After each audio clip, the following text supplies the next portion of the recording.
আসসালামু আলাইকুম। আশা করছি সবাই খুব ভালো আছেন।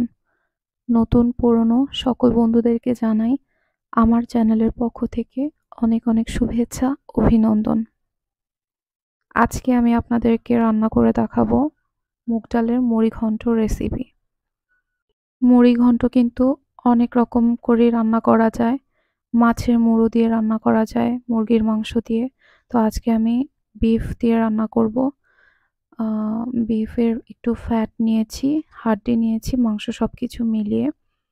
তো ১ম এ আমি একটু তেলে মুগ ডালগুলোকে ধুয়ে ভালোভাবে পানি ঝরিয়ে নিয়ে তারপরে ভেজে নিচ্ছি। লাল, লাল করে ভাজি করে নিতে হবে।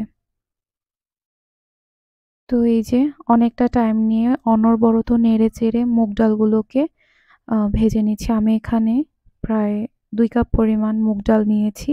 আপনারা চাইলে বাড়িয়ে কমিয়ে নিতে পারেন। খেয়াল রাখবেন যাতে নিচে না লেগে যায়। অনবরত নাড়তে হবে। যখন এটা একটু ব্রাউন শেড চলে আসবে কালারটা, তখন আমি তুলে নিব। একেকজন একেক রকম রান্না করে। তো আমি যেভাবে রান্না করি মুগ ডাল দিয়ে মুড়িঘন্ট, সেটা আপনাদের সাথে শেয়ার করছি। ভালো লাগলে কমেন্ট করে জানাবেন কেমন হয়েছে। আর বাসায় একবার হলেও ট্রাই করবেন। তো এখানে আমি এই যে মাংসটার পরিমাপ দেখিয়ে দিচ্ছি দেখুন। চর্বিও নিয়েছি, হাড্ডি নিয়েছি, মাংস সবকিছু মিলিয়ে এখানে আমি প্রায় ১ কেজির মতো মাংস নিয়েছি। চেষ্টা করবেন আপনারাও যতটুকু ডাল নিবেন তার পরিমাপ করে মাংস নেওয়ার। কারণ একটু বেশি করে মাংস দিলে মুগ ডালের মুড়িঘন্টটা খুবই মজা লাগে খেতে। তো এর আগেও আমার চ্যানেলে পারফেক্ট বিয়েবাড়ি স্টাইলে একটা মুড়িঘন্ট রেসিপি শেয়ার করা আছে। চাইলে আপনারা চেক আউট করে নিতে পারেন। আপনাদের দেখার সুবিধার্থে আমি ডেসক্রিপশন বক্সে দিয়ে দিব। মাংসটা এবার সবকিছু দিয়ে আগে একটু মেরিনেট করে নিব। দিয়ে দিলাম টমেটো কুচি, পেঁয়াজ কুচি, রসুন গ্রেট করে নেওয়া, বাটা ছিল তো অল্প একটু ছিল, তার সাথে আমি একটু রসুন গ্রেট করে নিয়েছি। সাথে দিয়ে দিব সব ধরনের বাটা মসলা আরকি, আদা বাটা, জিরা ফ্লেক্স করে নিয়েছি। আর বাটার ঝামেলাতে যাইনি। তো আমার এই পন্থায় যদি আপনারা রান্না করেন, একদম পারফেক্ট হবে। ডাল কোনরকম গলে যাবে না। আস্ত, আস্ত থাকবে কিন্তু সিদ্ধ হবে খুব সুন্দর। তো এবারে আমি দিয়ে দিলাম জিরে ফ্লেক্সটা দেওয়া হয়ে গেল পর ধনিয়া গুঁড়ো দিচ্ছি। যেহেতু গরুর মাংস দিব, ধনিয়া গুঁড়োর ফ্লেভারটা খুব ভালো লাগে।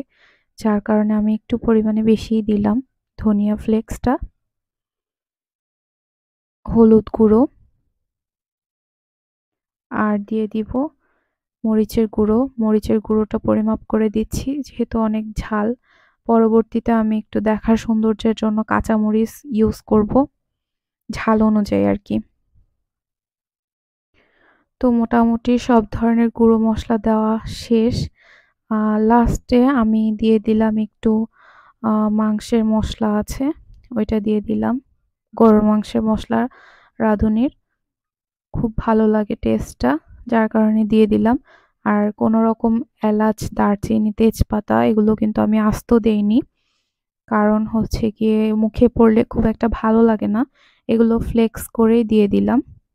এই যে গরম মসলা আলাদাভাবে আমার করা ছিল বাসায়। সবকিছু মিলিয়ে ওইটাই দিচ্ছি। ব্যাস সবকিছু দেওয়া শেষ। পরিমাপ মতো লবণ দিয়েছি। এইবারে তেল। তেলটা যে যার মতো পরিমাপ করে দিয়ে দিবেন। অ্যান্ড ফাইনালি আমি এটাকে হাত দিয়ে মেখে নিতে হবে। আমি সবসময় মেরিনেশনটা কিন্তু আম্মুকে দিয়ে করাই। কারণ আম্মুর হাতের মাখাটা আমার কাছে অনেক ভাল লাগে। ওই যেটা বললাম দেখার সৌন্দর্যের জন্য লাস্টে আমি ৩-৪ টার মতো কাঁচামরিচ দিলাম। কাঁচামরিচগুলো দেখতে ছোট হইলে কি হইছে অনেক ঝাল। তো এই যে খুব সুন্দর করে আম্মু মেরিনেশনটা করে নিচ্ছে। দেখুন। এখন কিন্তু পানি দেওয়া হবে না খুব বেশি। জাস্ট হাতটা ধুয়ে মসলাটা যে মেরিনেশন করা হয়েছে, হাত ধুয়ে যতটুকু পানি দরকার ততটুকু দিবে। একদম ডিপলি কত সুন্দর করে ম্যারিনেশনটা করা হচ্ছে দেখুন গাইস। তো এই যে হাত ধুয়ে পানিটা দিয়ে দিল। এরপরে মাংস কষানোর থেকেই কিন্তু এক্সট্রা পানিটা চলে আসবে, যার কারণে খুব বেশি পানি দেওয়া হয়নি। কষানো হোক, সিদ্ধ কতটা হয় সেই আন্দাজ করে লাগলে পরে পানি দেওয়া হবে। এবারে চুলোতে বসিয়ে দিচ্ছি, একদম মিডিয়াম আঁচে দিয়ে মাংসটা কষিয়ে নিব। চেষ্টা করবেন কষানোর সময় চুলোর হিটটা ফুল পাওয়ারে দিয়ে যদি আপনি কাছে থেকে অনবরত নেড়ে কষাইতে পারেন, তাহলে ওই তরকারিটা খেতে অন্যরকম একটা টেস্ট হয়। আর এদিকে ওই যে বললাম আমি ডাল ভাজতেছিলাম, ডালটা এখনো কিন্তু কালার আসেনি। তো ভালোভাবে ভাজি করে নিচ্ছি। আর এদিকে দেখুন অফ ক্যামেরায় মানে আমি একটু কাট করে নিয়েছি, অতটা দেখাইনি। তো মাংসটা কষানোর সময় কিন্তু আমার অনেকটা ঝোল বের হয়েছিল, তো সেই ঝোলে কষায় নেওয়া হচ্ছে। এখন দেখুন অলরেডি কতটা তেল বের হয়েছে, উপরে চলে আসছে তেলটা।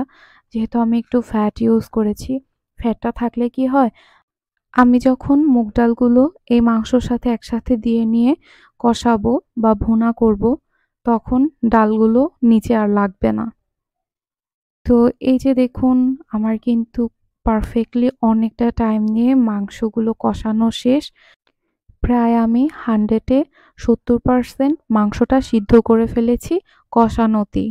বাকিটা যখন আমি ডালের সাথে দিয়ে ভুনা করব আর একটু গ্রেভি দিব, মানে ঝোল, গরম পানি ইউজ করতে হবে মাস্ট বি। হুম? তো এই যে আমি ডালগুলো সব দিয়ে দিচ্ছি, দিয়ে এর সাথে কিছুক্ষণ প্রায় 3-4 মিনিটের মতো মাংসটার সাথে কষায় নিব। তারপরে পরিমাণ মতো ঝোল দিয়ে দিব। আপনি চাইলে ডালের ঘনত্ব যতটুকু রাখতে ইচ্ছা করে ততটুকু রাখতে পারেন, অথবা শুকনো শুকনো করে রান্না করতে পারেন। আমি আজকে একটু ভুনা ভুনা টাইপ করব, খুব বেশি ঝোলও রাখবো না, আবার একটু গ্রেভি থাকবে, যাতে ভাতের সাথে, রুটির সাথে, পোলাওর সাথে, আপনারা সব কিছুর সাথে কিন্তু এই মুড়ি ঘন্টটা ট্রাই করতে পারেন। খুবই মজা লাগবে যদি আমার মতো করে রান্না করেন। আর ডাল একদম গলে যাওয়ার তো চান্স থাকবেই না, দেখবেন একদম আস্তে আস্তেও থাকবে আর পারফেক্টলি সিদ্ধও হবে। তো এই পর্যায়ে আমি ভালো করে নেড়ে চেড়ে ডাল কষায় নিলাম, পরিমাণ মতো গরম ঝোল দিয়ে দিলাম। গরম পানি দিলে টেস্টটা খুব ভালো আসে, চেষ্টা করবেন গরম পানি দেওয়ার। দিয়ে ভালোভাবে মিক্সড করে নিচ্ছি। এই পর্যন্ত যে সকল আপু ভাইয়ারা আমার রেসিপিটা দেখছেন, একদমই স্কিপ করবেন না, দয়া করে পুরো রেসিপিটা দেখে তবেই কমেন্ট করবেন। অনেকেই কিন্তু হচ্ছে গিয়ে ভিডিওটা কেটে কেটে তারপরে দেখেন, এতে কিন্তু কোনো লাভ নাই। এই যে আপনি আমার ভিডিওটা কেটে কেটে দেখছেন, এটাও কিন্তু ইউটিউব মনিটাইজ করে, হ্যাঁ? তো যদি আপনি পুরো ভিডিওটা দেখেন, আপনার জন্য পার্সেন্টেজ, আমার জন্য। সবসময় চেষ্টা করবেন একটু ওয়াচ টাইম দেওয়ার। আমার ক্ষেত্রেও আমি ট্রাই করি, একদিন লেট করে হলেও যায়, আমি বরাবরই এই কথাটা বলে আসছি। অনেক আপুরা অল্প অল্প করে ভিডিও কাট করে করে তারপর কমেন্ট করেন, এটা কিন্তু একদমই ঠিক না। সবাই খুব কষ্ট করে ভিডিও মেক করে, চেষ্টা করবেন পুরোপুরি ওয়াচ টাইমটা দেওয়ার। তো যাই হোক, আমার ঝোলটা কিন্তু অলরেডি ফুটে উঠছে, আর আমি একটু নেড়ে দেখছি আমার ডালটা কতটুকু সিদ্ধ হয়েছে। অনেকটা প্রায় হয়েই গিয়েছে, এবার আমি তুলে নিব। কথা বলতে বলতে রান্না অলরেডি ডান। তো একটা সার্ভিং ট্রেতে সার্ভ করে নিলাম। কতটা সুন্দর হয়েছে দেখুন। একদম দেখিয়ে দিলাম কিভাবে বাসায় মজাদার এই মুড়ি ঘন্টটা রান্না করে নিতে পারেন। তো রেসিপিটা ভালো লাগলে লাইক, শেয়ার, কমেন্ট করে পাশে থাকবেন। আজকের মতো শেষ করছি। আল্লাহ হাফেজ।